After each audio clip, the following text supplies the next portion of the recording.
Ah, great.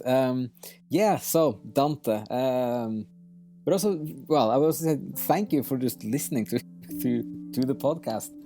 That's Oh, you're welcome. It's good. I started with the was it episode 12 of this season when yes, Paradiso started? yes. So I've been listening to Paradiso all the way, Mm-hmm. and next I'm going to go for I'll go back to the Inferno and Purgatorio.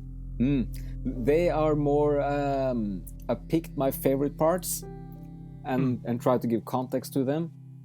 And that's how I started, and then eventually it became more like, no, I want to do the whole full thing in detail, which is what I'm doing now, and I'm just discovering more and more of it.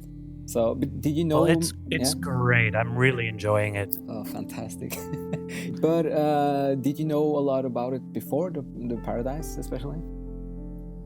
So I had read the. So I remember when we were talking the other day about guessing how Dante might feel about the church if he had been around after the Reformation. And I think you mentioned that you were curious how Dante is viewed in the Catholic world today. So I first read Dante when I was in university in a class I studied international politics, but was in the honors program, which was basically a liberal arts program as well. And that was in it was 4 semesters. The first was on the classics, the second was on the medieval world, the third was Renaissance up through the Enlightenment, and the fourth was Enlightenment through the modern day. And the class on the medieval world was actually taught by 2 people, one of whom was a Catholic priest, and the other was a lay person who had studied. She's done a lot of like Eastern Catholicism and bridging the gap between Catholic and Orthodox studies. So it was actually taught by them, and that was the first time I had read Dante. I read a little bit of the Inferno in high school because that's common in our curricula here, but the first time I read the entire comedy was then, and I was just blown away, and I thought, how can people only read the Inferno when I know. when it's the themes that start there carry and are mirrored all the way through to the end. And reading all of Purgatorio is my favorite, but mostly that's the ending. It's so mystical, the whole vision. And that's actually one thing I wanted to talk about a little later, about when Virgil and I know you say beautifully Beatrice, but I'll be the Texan and say Beatrice. Beatrice. So I've heard so many in Italy they always say Beatrice. That's why I'm. It's strange for me to say Beatrice, but I know it's it's a nice name too. So yeah, they're all beautiful. But I'd be very interested to hear the idea of them switching as guides and what that might mean about how far reason and the intellect can take you, and that switching out to faith needs to kind of reach down to pull you up, so to say. The limits of the human reason is something that I find very interesting in how mystical and really almost, if you look at the things he describes from that ending in the garden in Purgatorio up through the entire Paradiso, it's almost psychedelic. And I just find that so interesting. How there's so much. I mean, Dante is continuously saying, listen, I don't have words. There are no words to describe this, but this is the closest we can get. That idea just fascinates me, that he has in his mind something incomprehensible. And the fact that switch happens when the guide switches from Virgil to Beatrice or Beatrice is so that's something I'm curious about, how they might differ as guides. So I'll let you keep that in mind for later, or yeah, well, I have so many thoughts about this because it's it's the answer to so many of the kind of what's seen as the current debate about like the mysteries of like the boundaries of rationality and what lies beyond, and is that the transcendent, or we can't grasp it, but then maybe there's a connection, maybe we can do this. And all of this, I'm thinking, yeah, but just look at what Dante's doing. This is 700 years ago. He's explaining all of this, and and the same thing with the two brain parts. You have the left hemisphere, the rational analytical one. You have the right hemisphere. So what he's doing there partly is saying that we've done all the left hemisphere now, and now we're going to move on to the mysterious and the spiritual and the messy, creative, like this volcano of emotion. Now we're going to go on the journey through that part to find more truth. And that's also why Beatrice has to be the guide for this. And there's a moment, like in the Purgatory on the top, when Virgil has this speech to Dante, and he just says, since you now have learned about all the things in Inferno and climbed the mountain to be reborn and cleanse yourself of all the sins, now he has this one line, I will now crown you the Lord of yourself. And what happens there is that then he can follow his passions. He says, now your passions will guide you in the right way, because you have the intellect to understand. Like, you have enough knowledge through the intellect.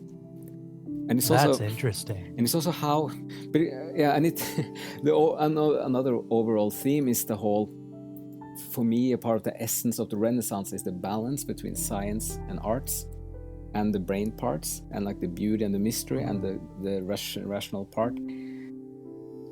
So to develop both brain parts and create the balance, and that's what Dante is doing in the book. And he's also then showing that you have to go through 2 books of the rational, but then it stops, and then it's the mystery that comes. Yeah, that's something that actually has been lately kind of a theme for me. Yeah. One thing I'm guilty of is kind of switching. I find it difficult to have both those hemispheres working together and working at the same time. Yes. Where I'll go from being like a total Aristotelian, rational, everything needs to be in order in this way, and then I'll go to a very mystical, spiritual sort of side, and it's actually something I was. Have you ever? It's going to sound like a non sequitur, but I promise it comes around. Okay. Have you ever listened to Rush, the rock band, the Tom Sawyer 21? Oh, they're no, I don't fantastic. Think so. They're great. So they have an album called Hemispheres, where the first song on it is 18 minutes long. It's sort of a sci-fi psychology. With mythology mixed in. Someday I want to do a whole podcast episode on just this, where the singer is on a spaceship and lands on a planet, and on the planet half the people worship Apollo and order, but then they have, after time, they build these great societies, but they've built so much and come up with so much, and I mean, every problem they could ever have is solved, but they feel no meaning in it. Yeah. And so then half of the people leave them and live in the forest and start worshiping Dionysus. They're just nothing but the animalistic passions. But then when winter comes, of course, they freeze and starve, and the planet goes to war. And the whole thing is a symbol. The cover of the album is actually 2 people.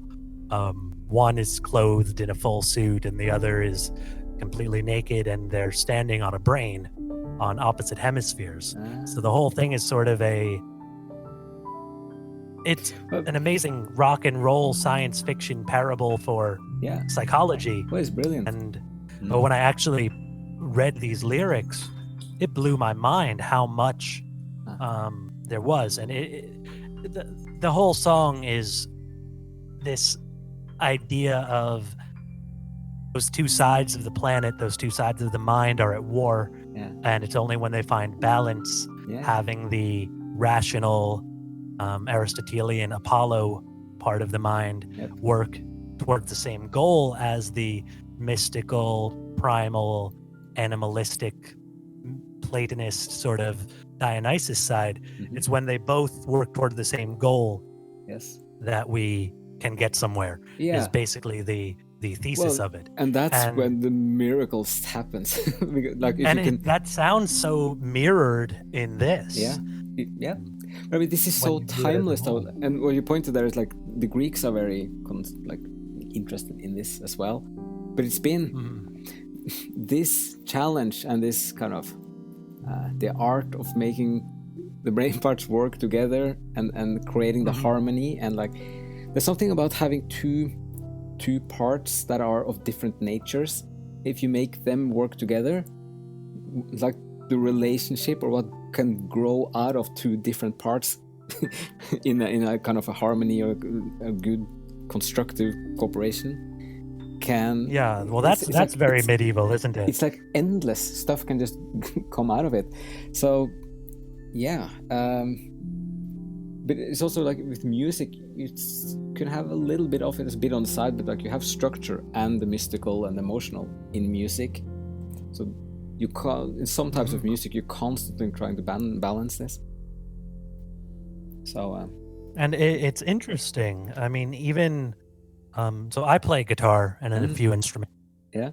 But I'm thinking of even the science of harmony. Is that the sound waves, I mean, you can play just octaves and the waves will go in that perfect uncolliding, if you look at the sound waves on a diagram, right? Yeah. But when you actually want harmony, when you actually feel something emotionally with it, building a chord, when you play a harmony where you play a chord, yes, you're hearing the notes in it, but you're also hearing one chord, the one harmony, the sound that's produced by them together. Yep. I mean, if you look at that diagrammed out, it's the different wavelengths colliding with each other. Yeah.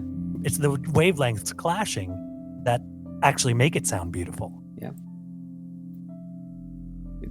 You have a bit of this many, one and many, like, which is one of the themes, and especially Paradise there too.